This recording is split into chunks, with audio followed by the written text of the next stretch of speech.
What's up, guys? Welcome back to the library and welcome back to the Professor Bourbon Podcast. It's good to be talking with you guys and talking about the Lord's brown water. How are you doing tonight, Professor Bourbon? I'm doing great. Good to be back recording again. Hope after all the getting the Sonoya Bridal up and going, maybe we get back on a regular schedule here. And I had a blast down there last week, so I got to have firsthand scouting report, which was kind of fun.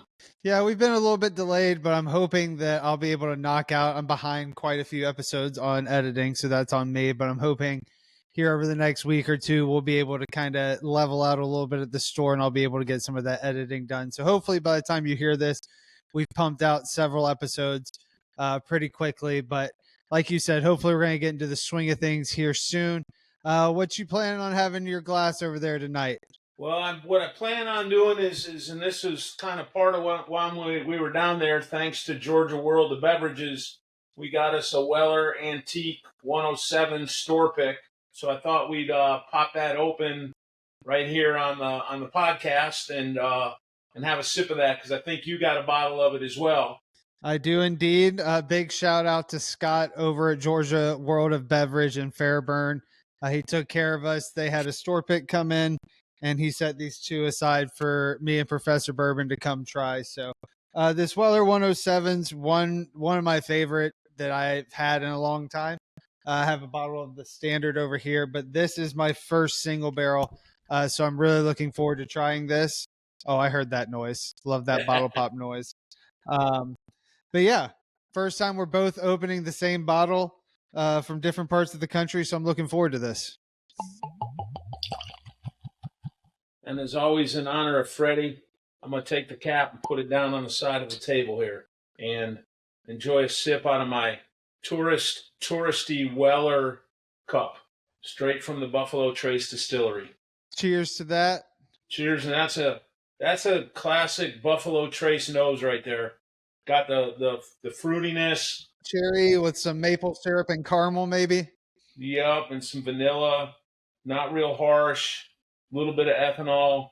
So I know we found the 107 here while you were here, but what else did you have for the scouting report? I know we found some cool bottles while you're down here. Well, one we did kind of find. I don't know how high up it is on the cool list, but believe it or not, read some good things about this, so I thought I'd give it a try. It's from Coors, and it's called the Barman 1873 bourbon. We found this at Crooks there in Sonoy, and picked up this bottle and opened it up at the. I think we actually opened it at the bridal shop, didn't we? And popped a little bit of this and sipped it, and it's actually pretty good. I think it's probably a C plus on the Professor Bourbon scale, which is not bad for the price we paid, and it's pretty good. It only runs in at 92 proof. So it's a good place to go if you're not looking for really hot and you're looking for pretty standard kind of bourbon notes. It is distilled in Bardstown, so I don't know if it's coming from Bardstown bourbon, but that wouldn't surprise me. For sure, I'm sure we could look that up and figure it out. But it's blended blended by Coors Whiskey in Bardstown, Kentucky. So that was pretty good. And then the other thing, while we were wandering around, driving around in the golf cart, which, as you well know, I like to do when we're there in Sonoy. I just like to cruise around. Anytime there's an errand to be running the golf cart, I'm the man. And I went to Crooks a bunch of times, and one time we happened to find in their little front case, this was sitting there, the new Heaven Hill grain to glass bourbon, and we ended up getting the straight bourbon whiskey. And popped this open. I popped this open the other day. It'll show up on a little TikTok with all the rating and all the information on that soon. But this one is really good. It's Heaven Hill's proprietary grain, and they created a grain corn for themselves and harvested it and bring it forward. And they have 3 of these.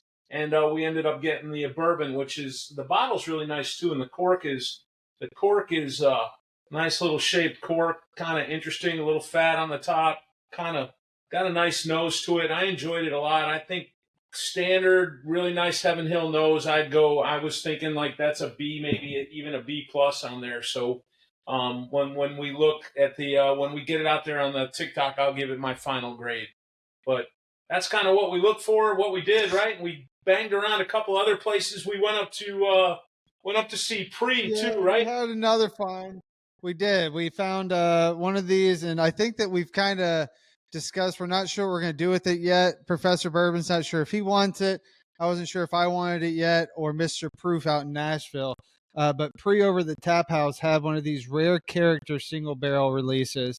And this straight rye release happens to be at 134.62 proof.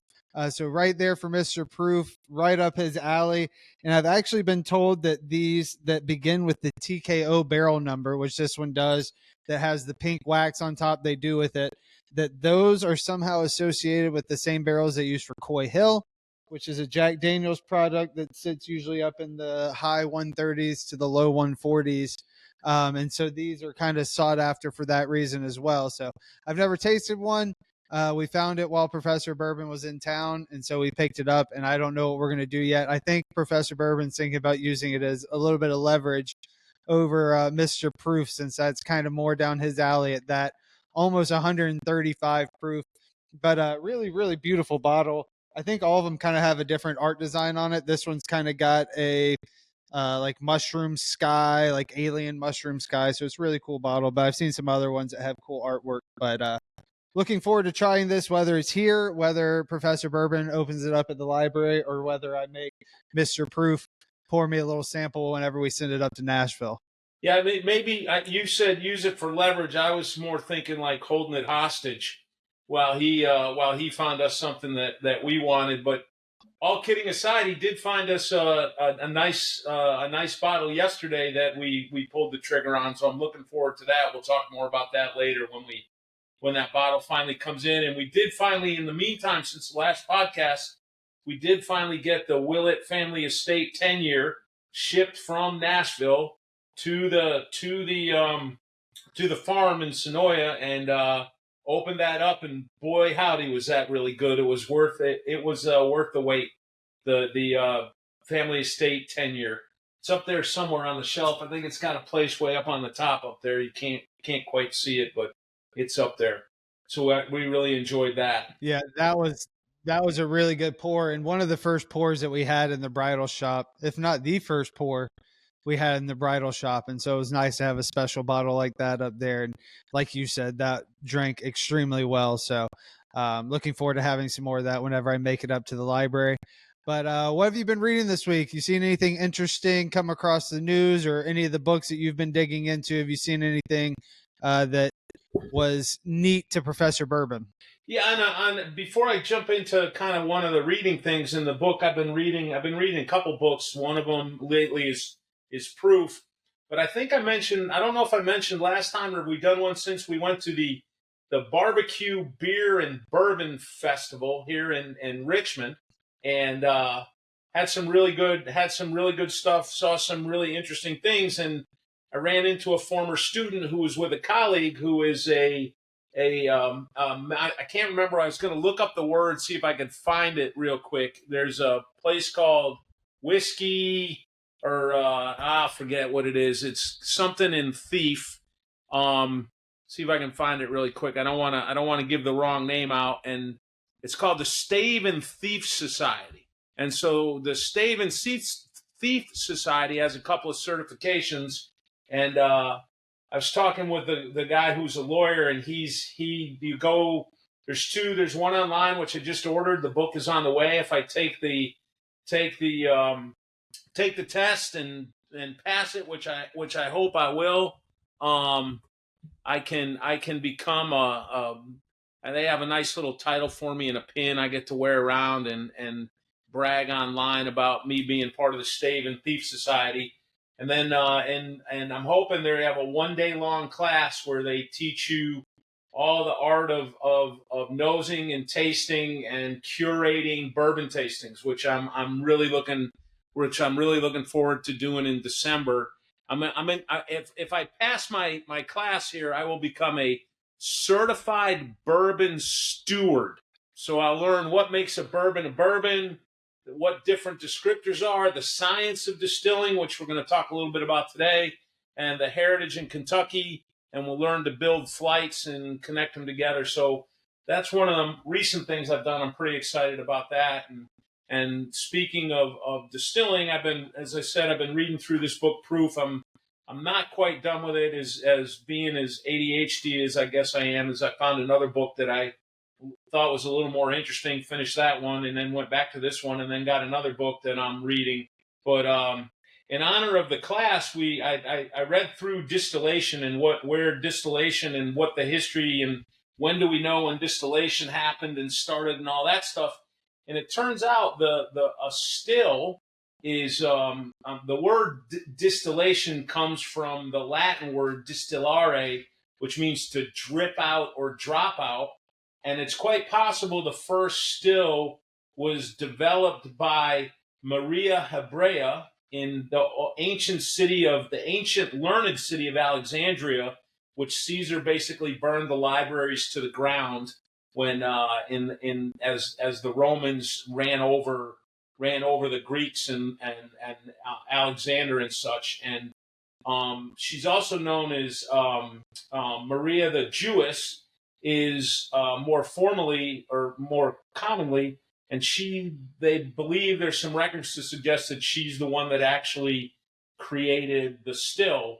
And the interesting part of distilling, I read an interesting fact. The interesting part, and it makes sense if you think about it, that the same process you use to get gasoline, kerosene, and diesel fuel out of petroleum is how we get whiskey, right? And basically what distillation means is to take something and break it into its component parts. And so I was reading a little bit about distillation and aging, and so the interesting fact is the distillation of petroleum to put in your car so you can drive over to the store and buy the bourbon is the same basic process you use to take the mash and the distiller's vert or the distiller's beer and turn it into whiskey, which is I guess the distillation was discovered and used in all parts of the world. And what makes whiskey different, as we've said before, it's the distillation of grain. And so in Gaelic, or in Scotland, where they distilled mash made from barley, they called it the water of life. In France, they called it aquavia, and in Holland, they called it brandewijn, which turned into brandy wine, which turned into brandy. And that Gaelic word is wooscabal, or something, as best I can figure out how to say it. So wooscabal turned into whiskey and gives us the word for whiskey. And then we've talked later about how the word bourbon got attached to bourbon. And I think we got called out by Jason in Indiana on that one. So Jason, if you're still listening after all this time, you'll never be forgotten for calling us out on that. So the other interesting thing I was reading about too was when most whiskey was sold, basically as clear white dog in places. It was distilled and sold, and the idea of storing it in barrels really didn't happen until the 1790s, and nobody's sure who was the first or why it was the first.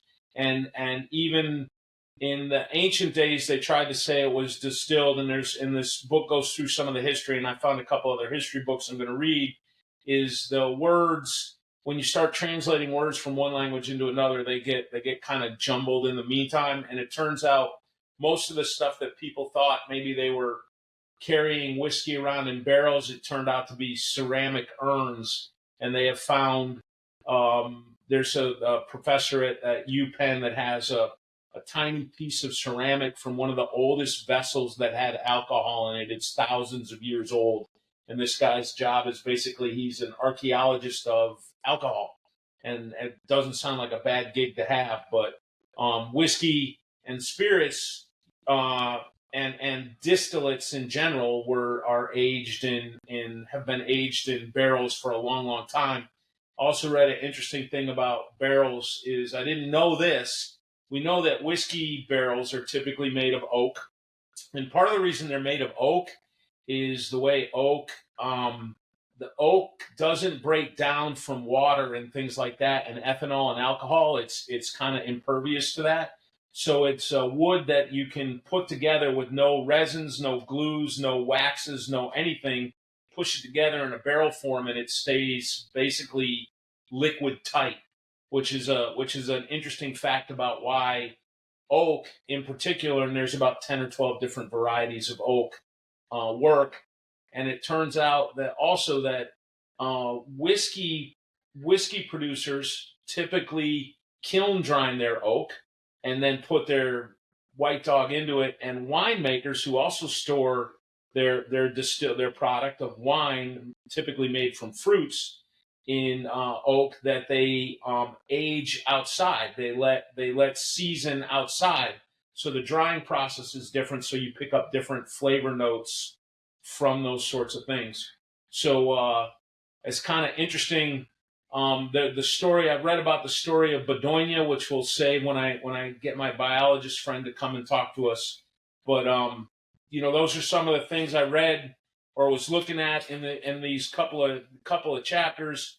Another very interesting thing about all this is if we think about moving to whiskey, and this is where the economics kind of comes in. Stuff has to spend time in a barrel, and to spend time in a barrel and to do all these sorts of things, we're going to need, when we move into massive production and production that's going to take time, the ability, two things have to kind of happen at the same time and happen roughly in coincidence with the Industrial Revolution. Is you have to have a leisure class, a class that can afford to buy spirits that have been aged, right? If you don't have a leisure class or a class of working people that can afford to buy it, why not just buy the stuff right out of the still and drink that, which is the way most of it was done. And you're going to have and as the economist in me found this very interesting, you're going to have capital markets and well-established capital markets to do these sorts of things. And I can see the class with their hand up and you with your eyes glazed over is, what the hell are you talking about, capital markets? Well, think about this. If you're going to have massive amounts of equipment and warehouses, you're going to have real estate to have the warehouses. You're going to have trees cut down to make the casks. You're going to have a robust credit market to be able to fund those things. So what is a credit market? And nobody likes the banker, although the banker does us a really big favor. What bankers do in general and what credit markets do in general is allow us to take resources that are off in the future and command them now, right? So if I wanted to build a factory and build a distillery and build a rick house and build barrels, I could save all my pennies up, save them up, wait for, keep them in a pile and wait till I had enough of them in a pile that I could buy all this stuff outright. And then I can produce my whiskey. Or if I could find somebody that was willing to share the risk a little bit and move those resources forward in time and give me those resources so I could have them now and I didn't have to wait, I could do all that stuff now instead of waiting. And so what capital markets are is they're the ability to take those resources that are in the future and move them into today. And that's what borrowing is. Basically, when I borrow, somebody's letting me have resources that I would have available tomorrow, because think about it, he's not going to let you borrow unless he knows you can pay you back. So if you can pay him back, you could have waited 10 years, right? Say you're going to borrow it for 10 years. Well, you could have waited 10 years, saved all that money and done it by yourself. But we know, if I asked you and the class, would you rather have this Weller Antique 107 store pick now or next week? I'm pretty sure most of us would pick now, right? And because there's nothing else is happening to this bottle. Once it's in the bottle, it ain't getting any older. So because we prefer things now to later, we're willing to pay a little bit extra to get something now rather than later. Or another way to say it, as an economist, and I teach my young students, and we're getting ready to start a semester, and this is what we're going to start a lot with, is the Mrs. Bourbon, Professor Bourbon, just said I'm boring, and the class hasn't yelled at me yet, so I'm going to go with the class. No, Drew, am I lagging? Lagging? No, a little Yeah. bit. It's Oh, coming and going, but no, she didn't say you're boring yet. okay, because Mrs. Bourbon just said I was boring. She doesn't want to hear about it, but I mean I don't. I mean that's kind of hateful, but we'll get over that. Interrupted, and now my ADHD brain has gone somewhere else, and I'm trying to process what I was doing and where I was. But since resources are valuable now rather than later, I'm willing to pay for them now rather than later, and I'm willing to do things right. So in the future, another way to look at it is in the future we discount things. Things are less valuable in the future than they are today. So since they're less valuable in the future than they are today, we're willing to pay for things closer to the front. And as we learn that and capital, and we created markets where people can earn profit, set them aside, and lend them to somebody else, we start to get civilization. When we start to get civilization, we get the ability to buy things, lend and borrow, and we get the ability to lend and borrow and lend. We get to start making distilleries that can, I mean, we talked about this before.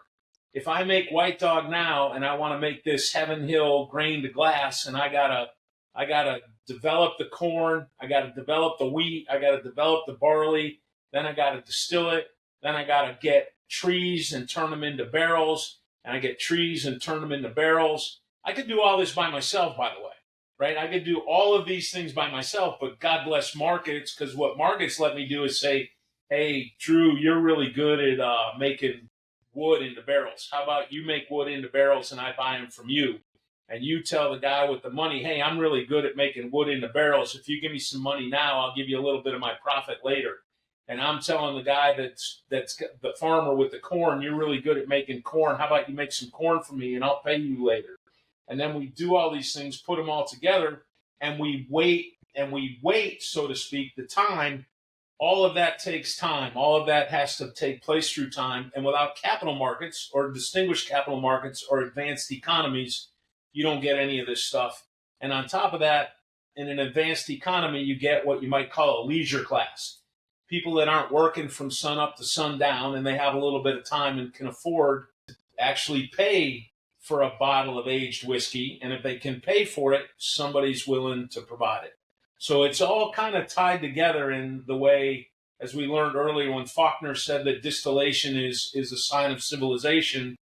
In a lot of ways, it's not, it is, and we can see how all that kind of stuff goes together. So there's some economics in it, and learn to love your banker, even though he charges you interest. Interest lets you get things now rather than wait, and a lot of times we would rather have things now rather than wait. So God bless. Yeah, I agree. I'd rather have that 12. I'd rather have that 12-year-old bourbon now than wait for it. But some things are worth waiting for, I would have to say. But yeah, as far as the economics goes on it, I see what you're saying. Things now are usually a little more valuable than things later. But in the world of bourbon, a lot of those things that come later, if you're patient enough and give it time, it's going to reward you in the end. Am I right? Well, that's the whole idea, right? For me to wait, one of the stories I always tell my classes when we talk about this is, if you ever walked into and you guys aren't too young to remember Toys R Us and Jeffrey dollars, right? So you walk into the toy store with some Jeffrey dollars or a gift certificate, and you walk into the store and the little kid sees a 20, has a 20 and sees a 20, goes, I want that. And typically the adult will go, hey, why don't you wait? Like, let's wait a minute. And if you told the kid, hey, let's wait a minute, you're going to find something just as good, he'd look at you like you got snakes crawling out of your ears. So what do you always have to add? Hey, why don't we wait a second? You might find something you like better. So the only way you can get people to wait is to offer them more in the future. So if I'm saying I would like to have that Willett Estate 12, that Willett Estate 12 comes from a mash bill that's probably not very different than the Johnny Drum. And the Johnny Drum I can have now, or I can wait for the Willett Estate for 6 more years. It damn well better be better, and it typically is. And markets channel all that, and capital markets in particular make all that available. So that's the economic lesson for the day. Yeah, and I think we've talked about, just kind of wrapping that into bourbon as well, how impressive it is that these distilleries have the patience to leave certain barrels and to leave certain products sitting in the barrel for as long as they do, taking the risks that they take. Because, like you said, you could take it out today, sell it for $3, take it out in 12 years, and hopefully you sell it for $15. This is just using very basic numbers. But you're taking the risk that you take it out in 12 years and you might not be able to sell it for the $3 you could have gotten, 10 years ago. But typically those distilleries are pretty good about holding on to the products and knowing how long to age them and kind of releasing, I wouldn't say the worst barrels, but the lesser barrels earlier that don't have as much potential, and leaving some of those honey barrels to age a little bit longer. So that's kind of just interesting how that economics can kind of wrap into the bourbon world itself. Yeah, and you hit the nail on the head. They're willing. The reason they're willing to wait on those barrels is they believe they can sell them for a higher price. And if they couldn't sell them for a higher price, if you could sell Weller Antique 107 for the same price as Benchmark 8, you would never have Weller Antique 107. It's not the other way around, right? And we've talked about that before. No comments. Yeah, I think I kind of tip my hat to those distilleries that have kind of not perfected that process, but have really narrowed it down and figured it out, and keep certain products that are kind of readily available on the shelves that you can find all the time. And then they have those products that are allocated because they're having to wait on them. And when you wait on bourbon, you lose bourbon. And it's kind of interesting how the market kind of balances itself out in that way. And there's good products on both sides of the balance beam. And you can see now with all the expansion of all the bourbon, the big bourbon players with Buffalo Trace having millions of barrels in their own place, and the expansion of Heaven Hill away from their main campus, and the expansion of Lux Row, and Jack Daniels has gotten, all the distillers are getting bigger. They're storing more stuff. We're in the process of the market catching up to the bourbon boom, and when they do, that's going to be good for our pocketbooks, and we can see that already. I was looking at Bourbon R the other day, and secondary prices have actually dropped about 8 or 10% over the last 6 or 8 months. So that's good for everybody involved, except for the guys who are buying it, hoarding it, and waiting for the prices to go up. But that's a risk you take when you do that. Yeah, I was actually gonna recommend that for next week's episode, and it's something that I've been talking to some guys around here about. Was the secondary market is kind of starting to correct itself a little bit. I think ever since the COVID boom and people kind of trying to make some money off of it and flip bottles, that's starting to fade away a little bit, and they're not seeing as much profit in it. There's not as many people willing to pay those absorbent prices because the distilleries are releasing a lot more product. So I'm interested, to hear a little bit more in detail, maybe on the next episode. But yeah, I'd love to hear what your opinion is on more product becoming available and more things being on the shelves. And I think it really benefits us that buy the bourbon to drink it. And like you said, it's going to hurt those bottle flippers that are just sitting on hordes of alcohol that they never planned on drinking and thought they were going to flip. And maybe the market will start to correct itself a little bit. Yeah, I think you're going to see that. But always remember, if Blanton's has to come from warehouse, warehouse K, right? If Blanton's has got to come from warehouse K, warehouse H? Warehouse H. I'm sorry, I don't know why I said K. I guess this one got to me a little bit. Yeah, it's H. Right. Warehouse H. I don't know why I said K. Yeah. If it's got to come from warehouse, and I stand corrected before Jason from Indiana gets me. Warehouse H. Warehouse H is a limited size space. So there's only so much Blantons they can produce, and I don't care how much they distill, they're not going to be able to put a lot more of it out than they do, if provided that the condition is it has to come from Warehouse H, because Warehouse H is a limited size space. So some of the other stuff, not so. It doesn't matter where it comes from as long as it has the right profile and those sorts of things. So it'll be interesting in the years to come to see, with all these expansion, what happens to the prices overall, and what that means for craft distilleries as well. And we'll talk a little bit about and hearing you say that, and this, okay.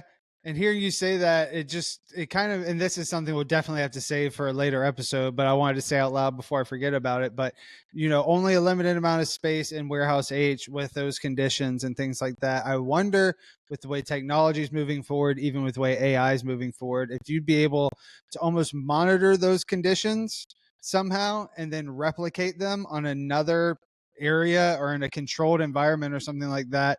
And maybe as technology advances, you can figure out ways to replicate what makes warehouse H so special with the seasons and everything changing, whether it be having like a thermometer or barometer, whatever measures humidity, and having all of that recorded, and then having a controlled environment that kind of regulates as that warehouse regulates. I don't know. Just when you said that, that's something that came to mind that I thought might be interesting.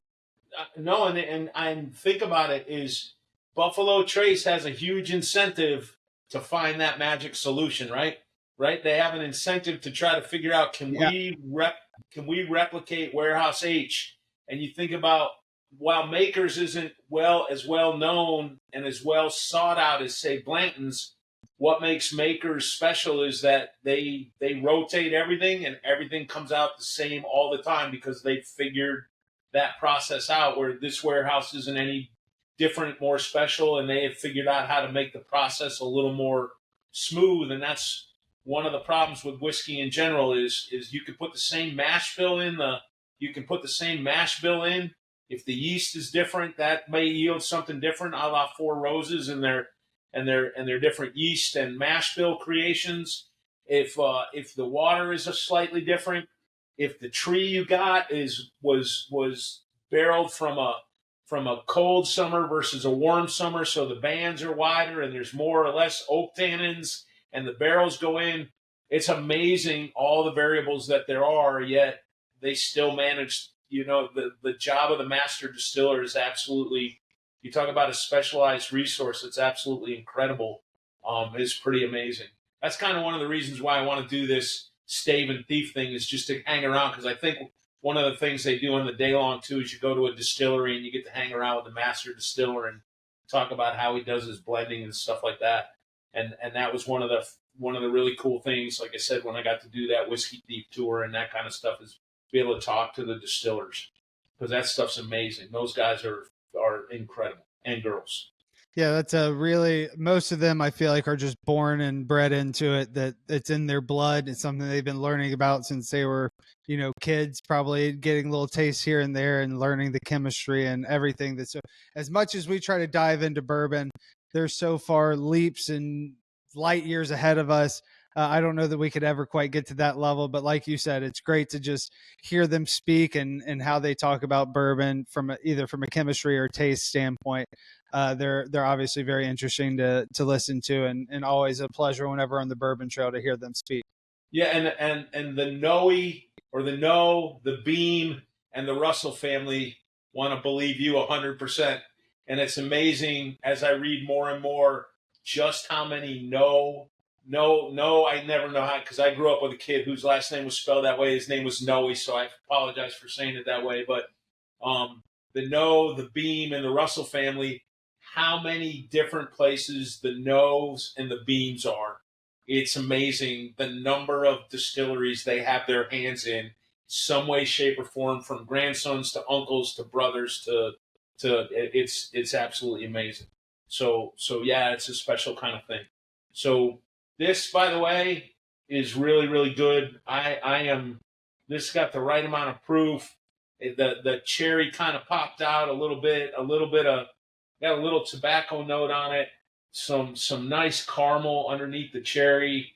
I don't get a lot of oak on it, even on the finish. Yeah, it kind of has a lot of similarities to the old Rip 10, that old Rip 10 that we've had before. That it has some similarities with that. I think so, and some similarities with just good old Buffalo Trace. I think it's better, but it's got some similarities there, and this is really, this is about the right proof, I think, for this kind of mash bill. I'm really enjoying this one. And while we're at it, as we wrap up, huge shout out.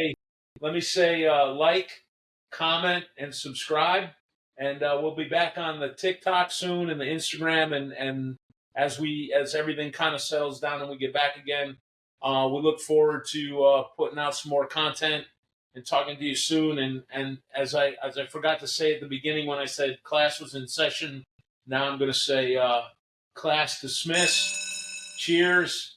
And I'm sorry if I bored Mrs. Bourbon. You're laughing at me. We could hear her laughing after you said that. Yeah. So that's the tagline in this one. You're boring.